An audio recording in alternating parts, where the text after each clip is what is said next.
It's the Bet Las Vegas and the Sporting Tribune. For those listening to us on the radio, we will get back to the Golden Knights advancing in the second round, plus, of course, the Raiders in the NFL draft. But right now, I do need to let you guys know, I just told our guest I'm in enemy territory. I'm at home recording this. We woke up early like actual adults on a Friday, but I'm at home right now recording this, which means my son is running around the house. So I apologize if you hear a random screen, but let's bring on our guest, man.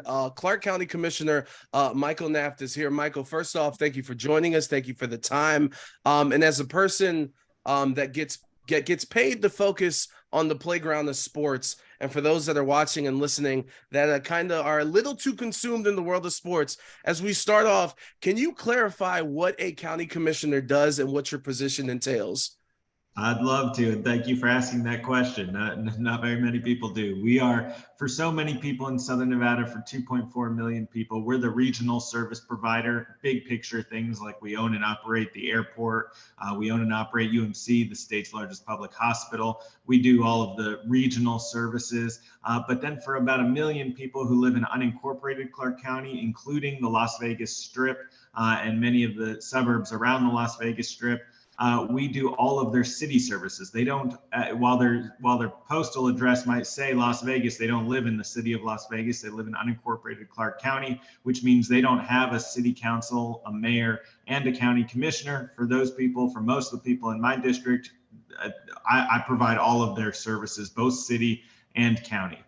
So we do a little bit of everything. We have 39 departments in Clark County, and it's everything from public works to fire to police to everything in between. And like you said, so this is a very wide-ranging position and things that you're handling.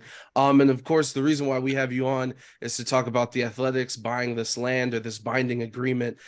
So just for clarification, when it comes to this situation and this stadium being built or them attempting to build it here near the Strip, what's your role in all of this for those that are a little ignorant to the situation?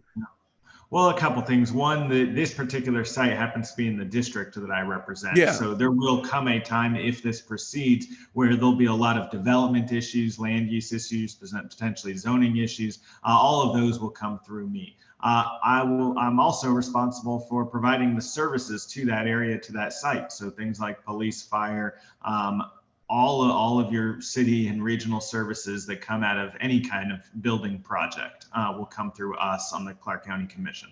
As it relates more specifically to the potential public funding that might come from this, we certainly have a stake in that conversation as well, because the request being asked is that money be used from a tourism improvement district, which means reallocating funds that would typically be generated in the area where the ballpark is and putting them back into investing in the ballpark. So there. Oh, no, I'm sorry. Go ahead. My apologies. So there's a couple pieces of this. There would have to be language from the state legislature, which is in session right now in Carson City. So there would have to be legislative action that would either enable the Clark County Commission to do something like this, or demand that the Clark County Commission do something like this. And as we fully get into this situation, I think a lot of I guess trepidation would be the word I'd use, is obviously some of the past and things that have happened, case in point, Allegiant Stadium. And I know you weren't county commissioner at that time. I believe that you were, let me make sure I get this right, the district director to Congresswoman Dina Titus. But I'm just curious, as someone who not only was involved in the things that you were involved with professionally, but just someone who lived here, how much do you think the situation with Allegiant Stadium and the $750 million from our wallets for the people that live in Clark County to help build that stadium is kind of, I guess, sorry for my words being all weird. I just straight up, I guess I'll ask you, what'd you learn from that situation?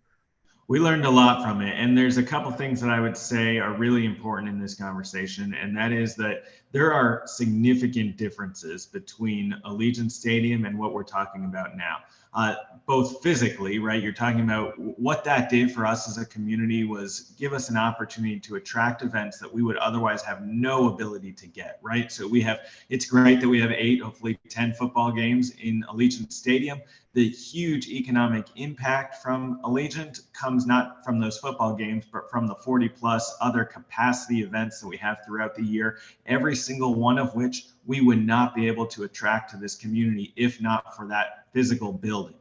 I think the case to be made for that with a ballpark is a much greater leap. You've got 81 home games right off the calendar, off the top, that you can't have any other events in that venue. You've got a much different configuration from a ballpark to a football stadium, and you have a lesser capacity that puts it, while it'll be a greater capacity than say a T-Mobile or MGM Grand or MSG Sphere, it won't be it won't necessarily be able to provide us with a venue for things that we otherwise had no ability to get.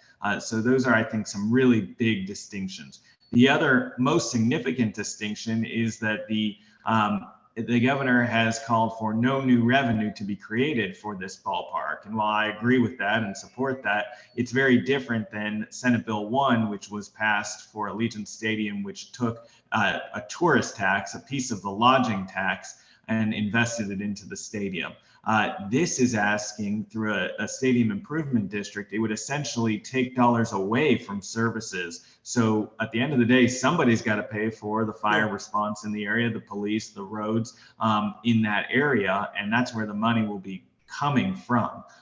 So that's of significant concern in this arrangement, and that's why, when it came out, the news first came out that there's a $500 million deal. I think the term deal was used very loosely. I think there's certainly a lot of excitement about expanding our sports economy. I've seen personally what it's done for this community. I never could have dreamed growing up here that we would have what we have right now. You look at last night's game and the excitement at Golden Knights at T-Mobile. It's unbelievable as a kid who grew up here. But you have to weigh that very seriously against the cost of doing business and the financial impact that would have to the county and what it means for taxpayers. And it's got to be a good deal. It's got to be one that benefits people who actually live here and not just billionaires from out of state. And Michael, you bring up the term deal. We're gonna get to your tweet here in a second, your legendary tweet.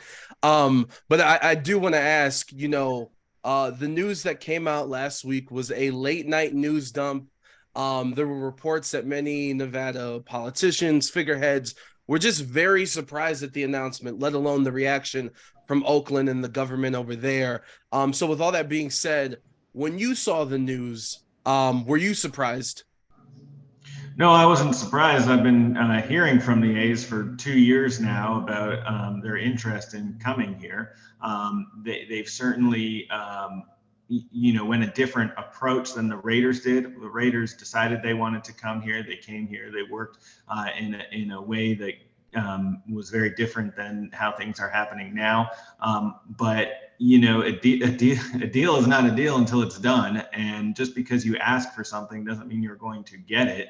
And I think it just goes back to what I was saying, that it's got to be a good deal for the people who actually live here. You said the quote, so I'm going to skip my question and we'll move right there. You quote tweeted Fox 5 Vegas. And by the way, the tweet was, and it read, asking and getting are two separate things. We're going to need some merch, some t-shirts, some coffee cups with the actual slogan on there. And when I saw that, I viewed that as not only you speaking personally, but kind of you being the voice for how a lot of people in Clark County felt. And just for clarification purposes, I'm the A's president. I'm Dave Cavall. We're sitting at breakfast at whatever restaurant, and I open my phone and I read that tweet and I look at you and I go, "What's this? What do you truly mean by this?" What would be your response?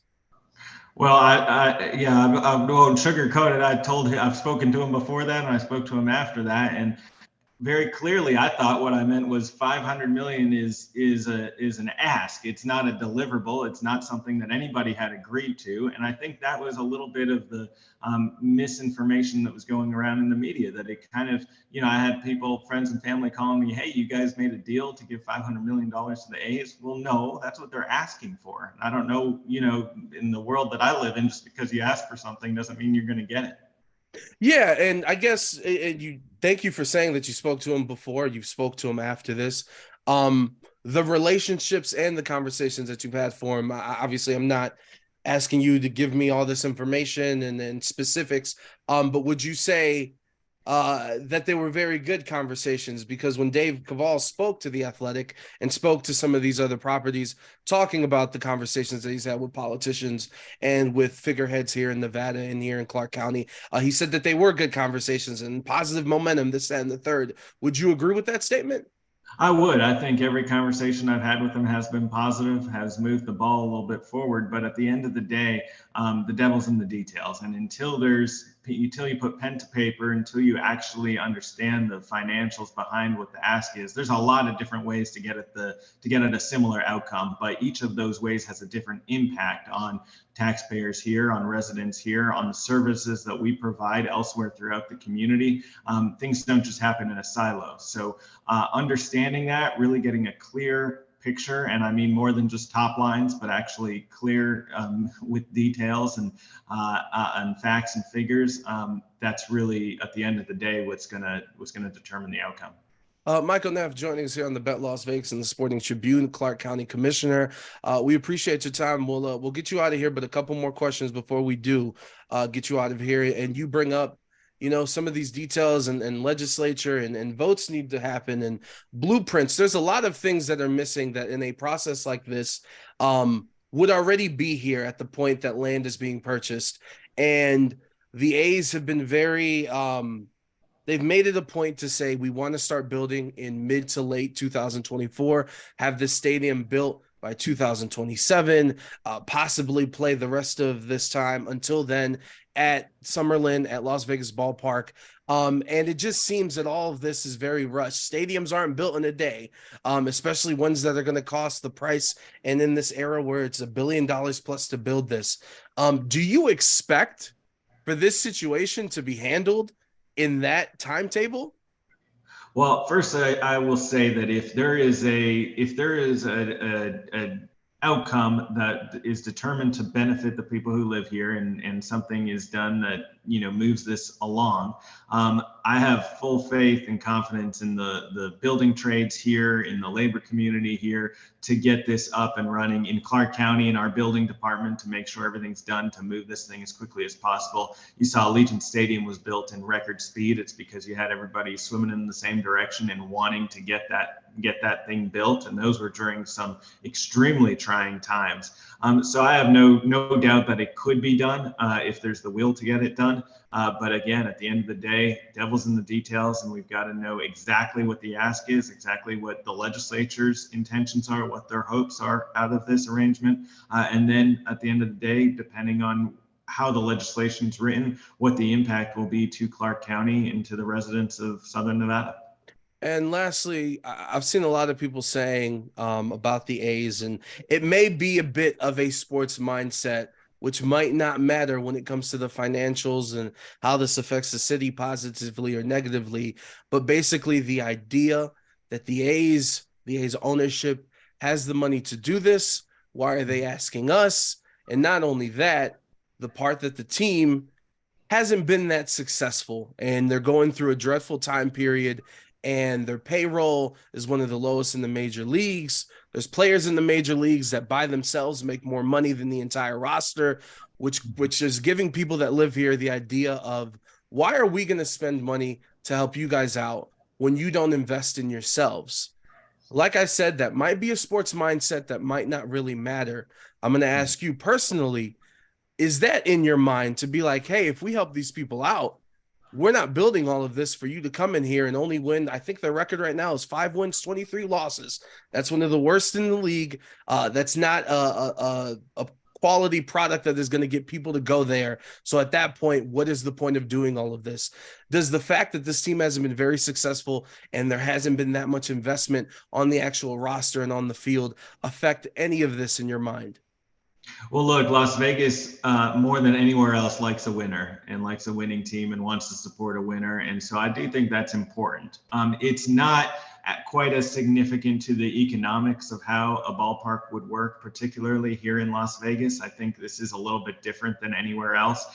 If it can help get heads in beds, if it can continue to generate revenue for the community, allow us to put people to work, both in hotels and building hotels, and keep our economy moving forward, then that's probably a good thing and should be weighed a little bit higher than the success of the team. But that being said, 81 games a year, 81 days off the calendar, right off the top, that's a lot in my mind. And you've got to be able to attract at least a base of locals to come, because I'm not sure if you build it, they will come. I think you've got to supply and invest in a team that's capable to get the job done. 100%. I think that a lot of this is going to be locally driven when it comes to 81 games. There's not many baseball fans that make road trips like they do for the NFL. Right. Before we get you out of here, Michael, is there anything else you want to say before we let you go? And again, thank you so much for the time. I would just remind everybody that it's not done until it's done. I think there could be a real benefit here, but gosh, you have to take awfully seriously when you're looking at using taxpayer money, making sure that there's an economic benefit to people who live here, and making sure it's just the right thing to do. That point you make about they could probably come up with the money if it were really about the money at the end of the day. So I think that's important. I want to see the continuation and the expansion of our sports economy here in Las Vegas, but I don't want to see it at any and all cost. There it is. Michael Naft joining us, Clark County Commissioner. We appreciate you. And by the way, we don't want no percentage. Make the shirts, make the coffee cups. Let's get this rolling, my man. You'll get the first one off the presses.